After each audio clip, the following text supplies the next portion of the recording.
right, what's going on, you guys? Nick here with Nick Strength and Power. So the finals for the 2025 Romania Muscle Fest Pro just wrapped up.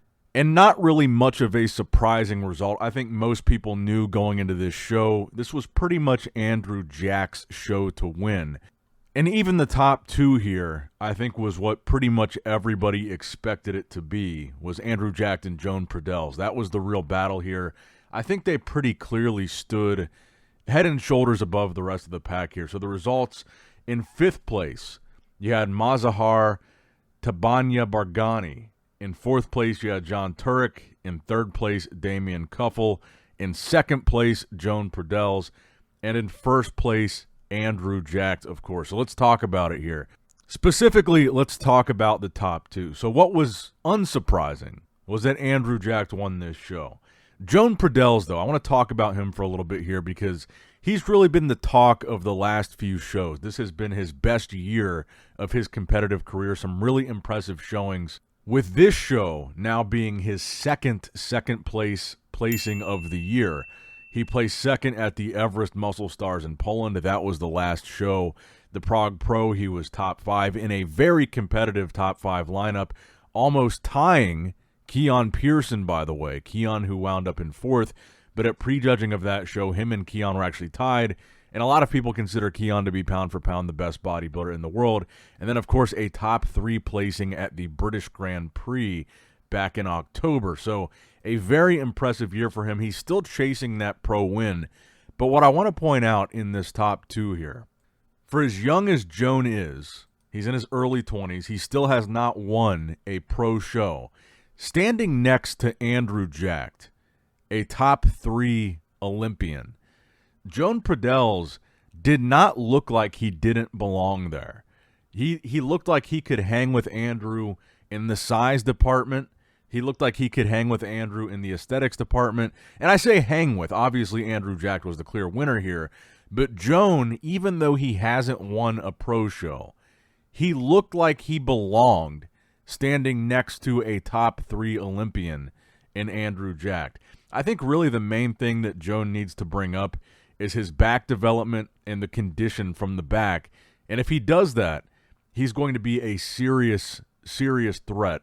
And honestly, I think in the next couple of years, he's going to be a top 10 Olympian. I'm curious to see what his next move is going to be. It looks like there's really 2 shows left for the rest of the year, and that's the Japan Pro on November 24th and the Big Man Spain at the very end of November, the final weekend of the month. And with Joan being from Spain, I hope that he does that show, and I think he probably will. And what I want to see is him qualify for the 2026 Olympia and see what he's able to do in the time between that show in November, if he wins, which I think he probably will. If he does that big man show, I don't think there's really any heavy hitters that are going to be doing that show aside from him. And I think that's probably going to be his best opportunity to qualify for the 2026 Olympia.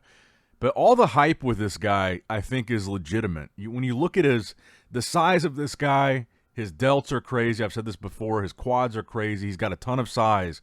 Very aesthetically pleasing. Very small waist. He can hit a vacuum pose. He's got a really nice shape to the peaks of his biceps. He's got a lot going for him. I think he just needs to add some density to his back and work on the condition from the back, and he's going to be a very serious threat. And I just don't want to understate, even though Andrew Jack was the clear winner here, I just really want to hammer that point home, that Joan hasn't even won a pro show. He's in his early 20s, and he looked like he belonged standing next to Andrew Jack, a top 3 Olympian. So I want to make sure that I really point that out, because I really do feel like he's very impressive.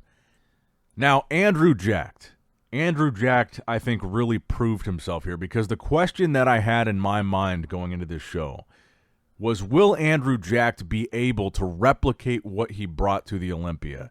Was the Olympia level of condition just a one-off thing? Is he going to be able to do this again and bring that look again? And I think that's exactly what we saw here. We saw a very conditioned Andrew Jack. He had a very full lower body, very comparable package to what we saw at the Olympia, where he earned his top 3 placing. So he brought his all-time best to the Olympia. He brought, I think close to his all-time best here. I saw some people saying they thought this was a better look than the Olympia. I don't necessarily agree with that. I think he was a little bit sharper through the lower body in the back at the Olympia. But this was still a very good look for him. And essentially, I think he did confirm that he was able to replicate that Olympia level of condition, which is what's going to make him dangerous. And then we'll get to see him again at the Arnold Classic in March, which I think is going to be the real test, because there's a real gap now. 4 months between this show and the Arnold in March.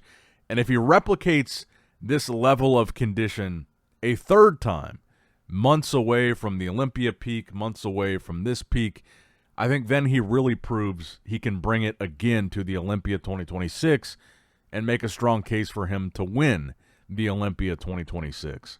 Because I think Andrew Jack looked phenomenal here. I think he really brought it. And again, you know, I always point back to that FIBO Pro, where I felt like he looked at that show as an easy win. There wasn't really anybody close to him competing in that lineup.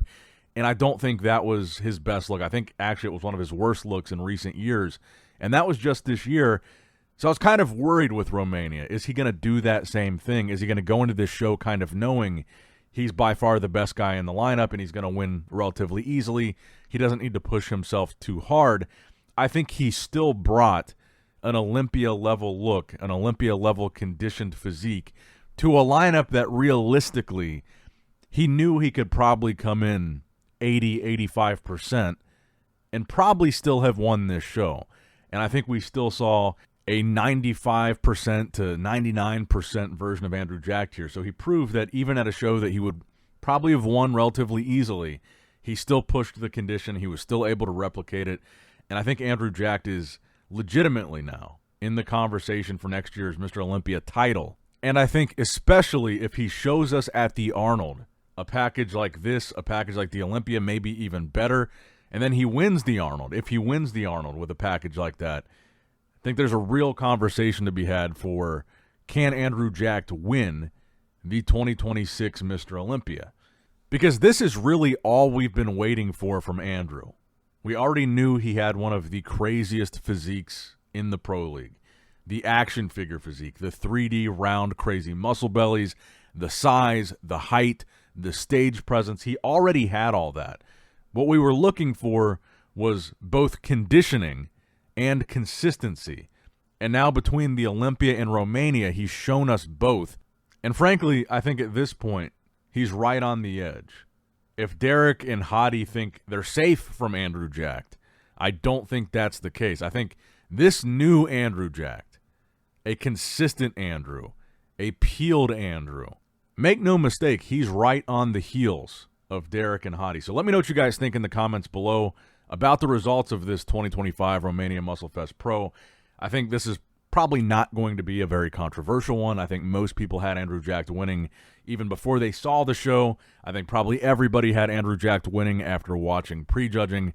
So I don't think it was controversial, but just let me know what you guys think about Joan Pradells' look here, Andrew Jack's look here relative to the Olympia, and what do you think is next for Joan Pradells? So as always, make sure you guys like the video, subscribe to the channel, click that bell notification icon if you have not already. And as always, I love you guys. Appreciate you guys. Nick Strength and Power signing out. All right, guys, don't forget to click that like button and subscribe to this channel if you enjoy the content. Also, check out my Instagram at Nick Strength Power, my Facebook page, which is simply Nick Strength and Power, my secondary YouTube channel, Nick Strength and Vlogs, for vlogs and bonus content that you will not see on this channel. And consider subscribing to my third YouTube channel, Nick Strength and Pokemon, which is all things Pokemon and trading card games, completely unrelated to this channel. So if you're into that, give that one a look. And all links to merchandise and social media will be in the description box below. If you guys want a Nick Strength and Power t-shirt, that will be in the Shopify link below. Have a great day.